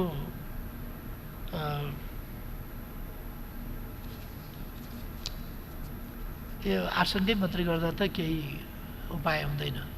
तर मैले अघि नै भने यस्तो स्थितिमा कोरोनाको यो महामारी चलेका बेला, देशै आतंकित भएका बेला, जनताको ज्यान गम्भीर ढङ्गले खतरामा पर्दै गएको बेला कसैले यसमा पनि भ्रष्टाचार गर्छ भने त्यस्तोलाई कानुन बमोजिम हदैसम्मको सजाय दिइनेछ, कोही उम्किन पाउने छैन। तर यति बेर जाँचतिर लाग्ने कि भ्रष्टाचारको छानबिनतिर चाहिँ पहिले लाग्ने भन्ने कुराको हकमा जाँचतिर पहिले सँगसँगै भ्रष्टाचार छ कि भनेर सजग हुने, भ्रष्टाचार रहेछ भने त्यो त भोलि पनि हामी हेर्न सक्छौँ, छानबिन गर्न सक्छौँ। अहिले चाहिँ हामीले मुख्य कुरा त्यसमा ध्यान दिनुपर्छ। डेमोक्रेसी इज डेमोक्रेसी, त्यसको डिफिनेसन चाहिँदैन भन्नुभयो। डेमोक्रेसी थुप्रै प्रकारका छन्, देश देशका डेमोक्रेसी छन्, आफ्ना डिफिनेसनका डेमोक्रेसी छन्। त्यसकारण democracy should be defined, democracy should be defined in its highest way. त्यसकारण यसलाई डिफाइनै गर्न सकिँदैन, गर्नै हुँदैन भन्ने होइन। यसलाई हामीले सबभन्दा लेटेस्ट मानव जातिले प्राप्त गरेका, प्रयोगबाट प्राप्त गरेका सफलता असफलताका अनुभवहरूबाट डेमोक्रेसीको डिफाइन हुन्छ। र डेमोक्रेसीको डिफिनेसनमा पहिलो कुरो, democracy should be people's democracy. यो कुराले अलिकति झस्को पर्ला साथीहरूलाई, आइडियोलोजिकल झस्को पर्ला, तर मसँग झस्को पर्यो भने अब्राहम लिङ्कनलाई सोध्नुहोस्, अब्राहम लिङ्कनको किताब पढ्नुहोस्, झस्को हराउँछ। किनभने डेमोक्रेसी उनले डिफाइन गरेका छन्, is for the people, of the people, by the people.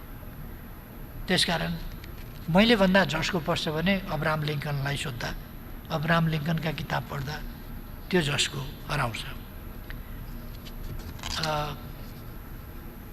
भारतलाई सोधिए जस्तै डिप्लोमेटिक नोट अथवा अरू केही चीनसँग कस्तो वार्ता भएको छ कि छैन भनेर हाम्रो सरकारी प्रतिनिधिले चीन सरकारका अधिकारीसँग कुरा गर्नुभएको छ र चीन सरकारका अधिकारीले यस सम्बन्धमा त्यो परम्परागत हिसाबले एउटा परम्परागत तीर्थयात्राको सन्दर्भमा र परम्परागत ट्रेड रुटको सम्बन्धमा मात्रै कुरा गरिएको, यसले सीमा सम्बन्धी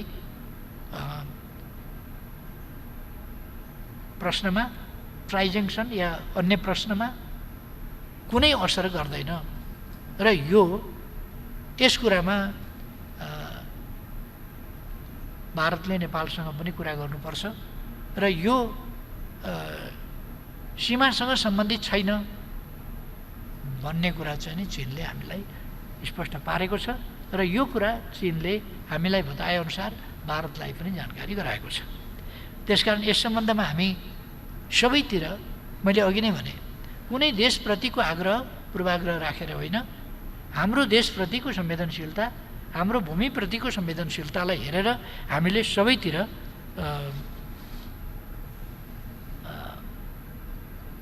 पत्राचार गरेका छौँ, कुरा गरेका छौँ, आवश्यक सबैतिर कुरा भएको छ। हामी यसको उपचार सम्बन्धमा, उपचारको तयारीको सम्बन्धमा अघि नै मैले पहिले बोल्दाखेरि पनि भने, हामी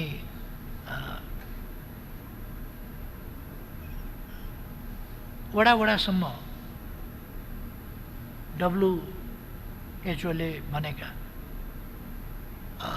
मापदण्ड अनुसारका क्वारेन्टाइन ठ्याक्कै मापदण्ड पुग्छ कि पुग्दैन, यो भन्छ नि युरोपियन स्ट्यान्डर्ड भने जस्तो, त्यो पुग्छ कि पुग्दैन भन्ने कुराको हकमा कतिपय ठाउँमा हाम्रा क्वारेन्टाइनहरू, हाम्रा गाउँहरू त्यो सहरमा जस्तो कतिवटा कुरा लागु हुँदैन। घरमा बसेको हुन्छ, खेतबारीमा काम गरिराखेको हुन्छ, टाढा घर हुन्छ अरूको, त्यहाँ मेन्टेन गर्ने भनेको उसले परिवारकै सदस्यहरूका बिचमा डिस्टेन्स, त्यो कसैसँग सम्पर्कै भएको छैन भने त्यो डिस्टेन्सको पनि खासै अर्थ हुँदैन। त्यसकारण हाम्रो गाउँघरको स्थिति, जिल्ला पहाडी ठाउँहरूको स्थिति, त्यो स्थिति अलिकति फरक पनि हुनसक्छ। त्यसकारण तर के भने मुख्य कुरा चाहिँ कोभिड-19 सङ्क्रमण हुनबाट बचाउने कुराको प्रत्याभूति हो। त्यस प्रत्याभूतिलाई ध्यानमा राखेर हामीले काम गर्नुपर्छ भन्ने। सुनकाण्डको मुद्दा किन सार्वजनिक भएन भन्नुभयो कोही मान्नेले। सार्वजनिक भनेको के हो नै मैले बुझिनँ। अदालतमा मुद्दा चलेको छ, मान्छे झ्यालखानमा छन्, ओसार पसार हुने गरेको रहेछ। त्यो ओसार पसारका दुला गौडा सबै टालिए, त्यो ओसार पसार हुन छोड्यो। जो बाहिर गएको थियो कहाँ लग्यो भन्ने कुरा त अब हामीले जान्ने कुरा, अरू देशमा गएर खोज्ने कुरा भएन, त्यो पहिले गइसकेको कुरा हो। अहिले यता जान पाएको छैन, जाँदैन। पहिले ओसार पसार गर्नेहरू आदिलाई कारबाही गरिएको छ। त्यसकारण एउटा मजाको संस्मरण स्मरणका पाएको विद्वान मित्रले अलिकति बुजुर्ग तरिकाले नै प्रश्न गर्नुभएको छ। यो उसमा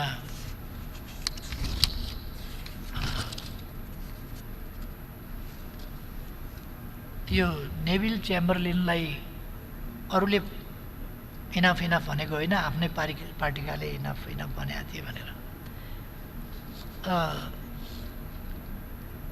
कहिले कहिले त्यस्तो हामीले देखेका छौँ। इनाफ भनेको र त्यस अनुसारको एक्सन, त्यस अनुसारको व्यवहार गरेको देखेका छौँ। भट्टराईजीलाई अगाडि सारेर चुनाव लडियो, उहाँलाई प्रधानमन्त्री बनाउँछु भनियो, 6 महिना पनि टिक्न दिइएन, इनफ भनियो। त्योभन्दा पछिल्लो च्याम्बरलिन पनि के अरे चर्चिल पनि कोही पनि आएन। यस्ता धेरै अनुभवहरू देखेर आउनुभएको साथीले एकाध आवाज यताउता असन्तुष्टिका सुनेर आफ्नै पार्टीभित्रतर्फ इङ्गित गर्नुभएकोमा धन्यवाद छ।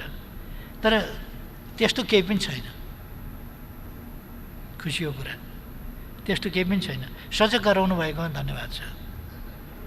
पुराना अनुभवहरूबाट हामीले शिक्षा लिने हो, सिक्ने हो।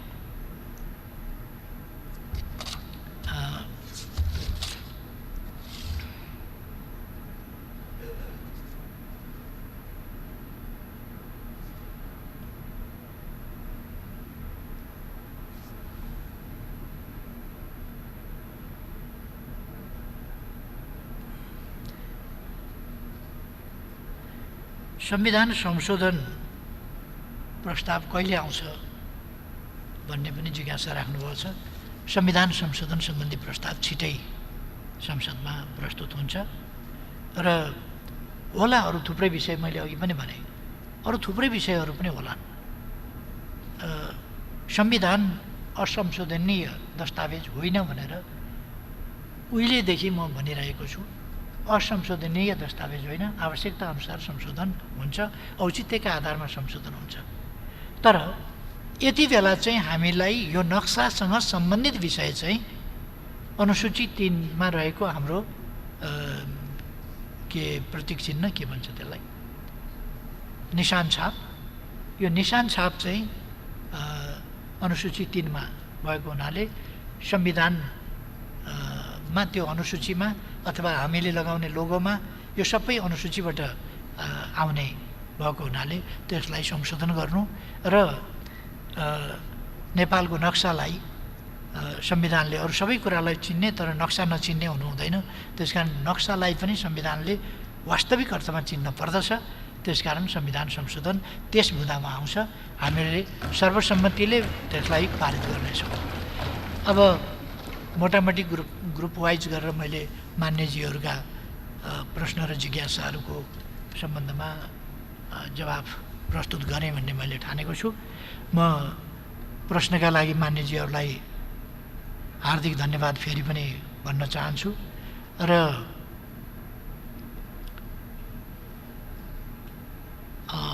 म सबैलाई यो नीति कार्यक्रम एकदम फराकिलो नजरले हेर्न आग्रह गर्छु।